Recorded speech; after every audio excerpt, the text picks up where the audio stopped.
வணக்கம். இன்றைய பதிவில் நம்ம ஆட்டுக்குட்டீஸ்க்கு தான் புதுசாக பட்டி போட்டிருக்கோம்.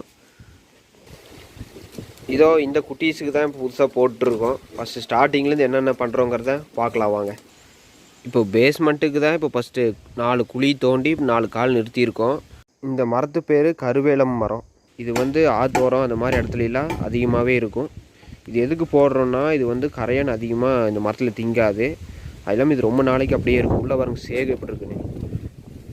இதுதான் சேகு பாருங்கள். இதுலேயும் இருக்கு பாருங்கள். இந்த மாதிரி சேகு இருக்கிறதில்ல, கரையான் திங்காது. அதனால தான் இந்த மாதிரி மரத்தை நாங்கள் போடுறோம் அதிகமாக. பாருங்கள், இதே இந்த பட்டிக்கே நம்ம டெல்லி மரம் தான் போட்டிருக்கோம் அதிகமாக. இப்போ மேலே ஓடு கமுத்திற்கான தாங்கக்கூடிய காலுகளெல்லாம் குழி எடுத்தாச்சு. இப்போ இந்த மாதிரி பரணை இருக்கிறதில்ல, பரணைக்கு தனியாக இப்போ குழி எடுத்து புதுசாக 4 கால் ஊனலான்ட்டு இருக்கோம். அதை வாங்க பார்க்கலாம். இப்போ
குழி தோண்டினதில் இப்போ 4 கால் நிறுத்தியாச்சு. இப்போ அடிப்பாரணைக்கு இந்த காலுக்கெல்லாம் இருக்குல்ல பாருங்க. இதெல்லாம் அடிப்பாரணைக்கு வரக்கூடிய கால். இதெல்லாம் இந்த மாதிரி இருக்கிறது மேலே இருக்கிறதில்ல, இதெல்லாம் மேலே இந்த மாதிரி ஓடு இந்த மாதிரி இருக்கிறதெல்லாம் தாங்கக்கூடிய ஒரு கவுட்டி தான் இது. இப்போது அடுத்தது இப்போ கீழே வரக்கூடிய பரணைகள் அடிக்கிறத பார்க்கலாம் அடுத்த பதிவில். நன்றி.